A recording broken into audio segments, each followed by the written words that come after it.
My name is Jessica Poor. I currently work as a production analyst for Protective Life Insurance Company in our seniors housing group. My role within Rotaract is the president of the Rotaract Club of Birmingham. And in the past, I've also served as the VP of Membership Development, which oversees our leadership development program and our board fellows program. I have some really interesting thoughts on empathetic leadership. I kind of think, I know everyone's heard of servant leadership, and in my mind, empathetic leadership and servant leadership really go hand in hand. When I think of empathetic leaders, I think of a person who's able to put themselves in, someone else's shoes and in their teammates' shoes or in their followers' shoes, if you will, to really think how how they would react to things, and really listen to what your team is saying, listen to their ideas, and listen to any of the feedback that they have for you, and then do your best to kind of implement those things. And I think if you're being an empathetic leader in that way, it's almost hard for you to not also be a servant leader, because once you hear what your team has to say, the things that are important to them, the way, knowing how they react to things, knowing how they would like to see things change, it's really hard not to hop in and help them do that.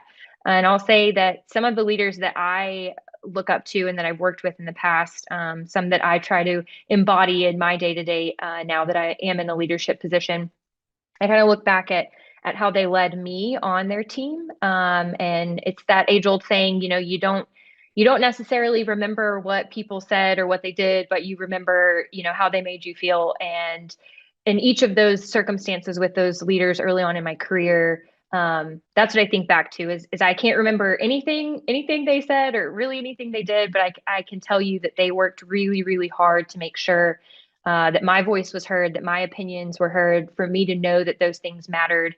And then they tried their best to make changes if they could on the things that I wanted to see changed. And so for me, I look at that, and that is truly what embodies empathetic leadership is listening to your team, knowing your team, putting yourself in their shoes, and making sure you're communicating effectively in that way. Empathetic leadership is easy to practice. It may sound like a big, daunting kind of buzzword within, the world these days, but I think really the biggest piece of it is just treating other people the way that you would want to be treated. Just really putting yourself in their shoes and saying, am I doing the best I can to help this person get to where they want to be, or help doing the best I can to help our team accomplish their goals? Am I listening and making them feel, validated in their opinions and their ideas?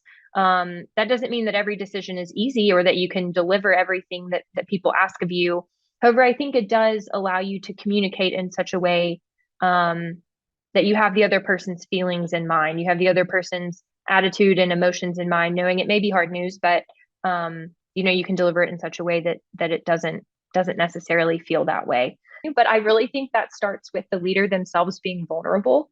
If you are willing to be empathetic and vulnerable to the team that you are working with, vulnerability begets vulnerability, as does empathy. And so if you're willing to do that to your team, almost always they're willing to open up to you.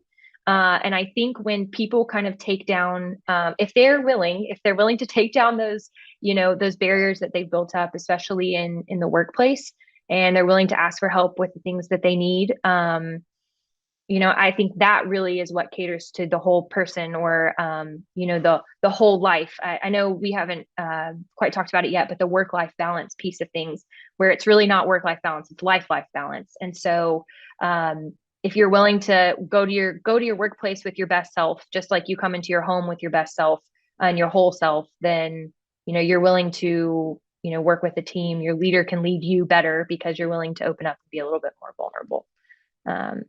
I think that's something I've really seen, that the teams I have worked on, that I come to them very open and transparent, vulnerable about, the goals that I have and maybe the fears or the challenges that I see.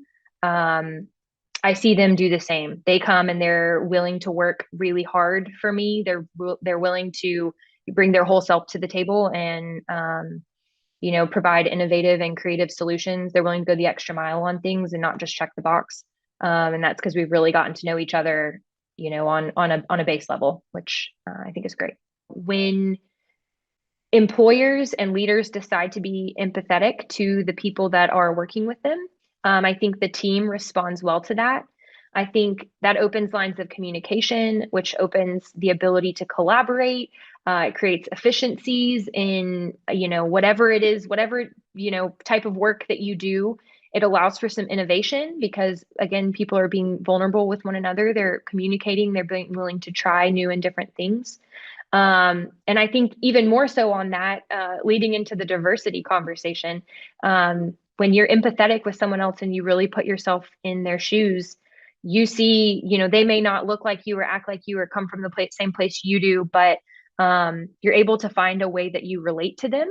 And I think that overall really creates helps diversity within the workplace not only be diverse, excuse me, but also be inclusive. And you're really able to, as a team, work together on different things and understand where other people come from. So every year within our organization, the Rotary Club of Birmingham, we plan a gala called Foundation Ball. It's our biggest fundraiser every year. We usually have between 400 and 600 attendees. That's both our members and people from the community at large that come in. So it's a pretty big event that we put on.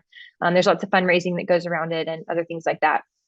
And this year, very cool, we have two co-chairs that are running the event, and they could not be more different. They come from completely different backgrounds. They come from different places, different types of family styles.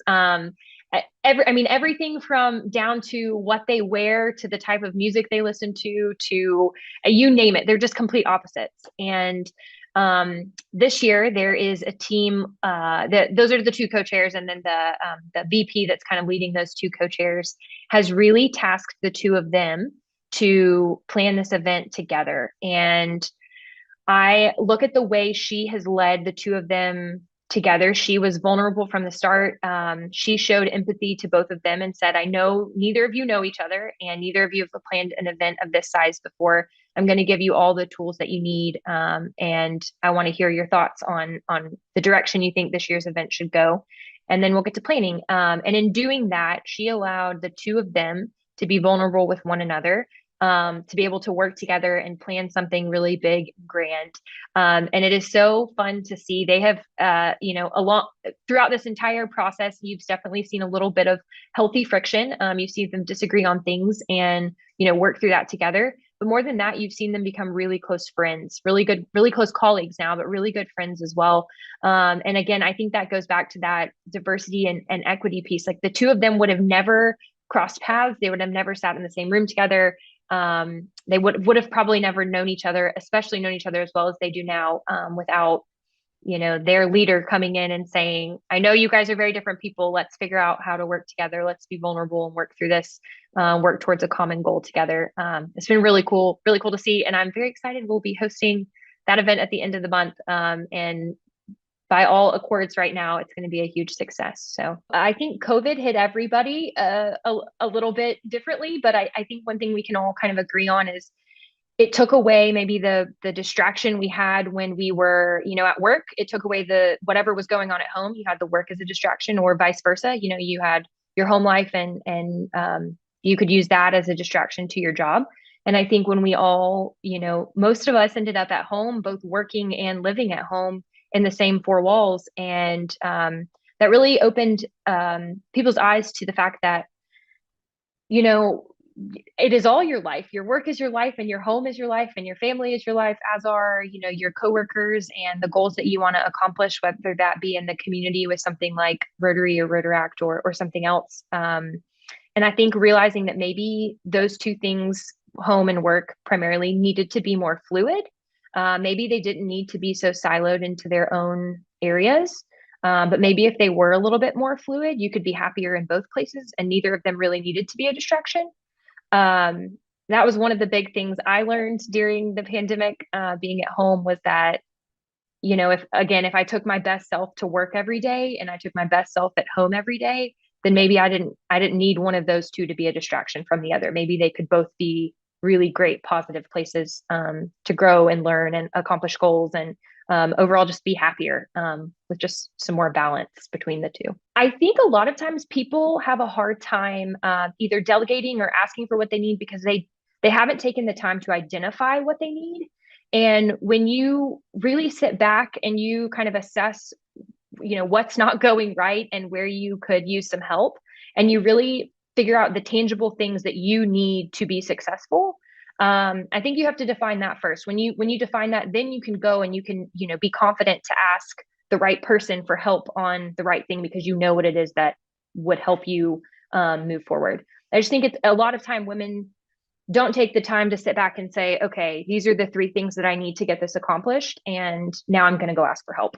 I think it's first deciding that, and then second, acting, boldly, asking with confidence.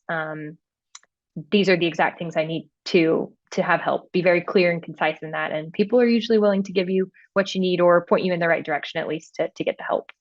When I was very young in my career, I realized it was very important to network, to be one of those people that knew everybody. Like that's just something that will serve you in so many ways in the future. And I saw that in some people that I worked with and some people that were in the Rotary Club of Birmingham here that I'm in. And I realized I was always so nervous walking into a room and I didn't know how to talk to people or introduce myself or, I had no confidence in that at all. And so I approached one of my friends who had been in the club for a while, and I just asked her, like, you know everybody. How do you know everyone, and you know everything about everyone, and you seem to just have confidence when you walk into a room, and you can talk to a wall, you can talk to anyone. And she told me, she was like, Jessica, you just have to realize that all of these people, they may be in suits, or they may be, look like they're really high up or in really big positions, or they may seem intimidating, but she was like, they're just like you and me. They put their, pants on one leg at a time, just like everybody else does. And, even if you feel awkward going up and saying, hello, my name is Jessica, tell me what you do. Tell me what you do here in town. She was like, kind of create a list of 4 or 5 questions that you can have that are not related to the weather, but that really get to know somebody. And she was like, once you do that, conversation kind of starts flowing from there, and you're able to talk to people. And then the other part of that, she said, she was like, get to know people because you want to know people. Don't get to know people because you want something from them. I think that has also served me really well in kind of the networking aspect, in that I've gotten to know people because I want to know them and I want to know about their families and their kids and their jobs and how things are going in life. And that's all kind of come from advice that she's given me, kind of, 6 or 8 years ago at this point, that has really served me well throughout the years. Priorities change all the time. And I think it is really important that you are consistently surveying your priorities and making sure that the ones that really truly are most important in that season are the ones that are slated at the top of your list. I love the thought that with your priorities, like you're juggling and there's multiple balls in the air, and some are glass and some are rubber, and you got to figure out what you can drop and what you can keep. I think that's always just such a big thing in my life when I'm assessing those seasons, and I'm like, okay, what in this season, if it hits the ground, we'll figure it out. But the other stuff has to stay in the air. Like, what does that look like? But I really think it's taking those priorities, making sure that they're in order, and knowing that they change often. Making sure that the ones that really are most important in that season are the ones that are at the top of the list. In addition to that, I think it's important that when your priority list is full, you can't take on anything else, that you delegate those off, all the other ones that are also important, off to someone else, and know that they'll be done with whomever you've passed them off to. Even though they may not be done how you would do them, it's important to celebrate that they are getting accomplished by someone who's doing their best on it. So for me, it's just knowing those priorities, know that they change, they can change pretty often, and then delegating the things that you don't have time for, but that are also important, so that they do get accomplished as well.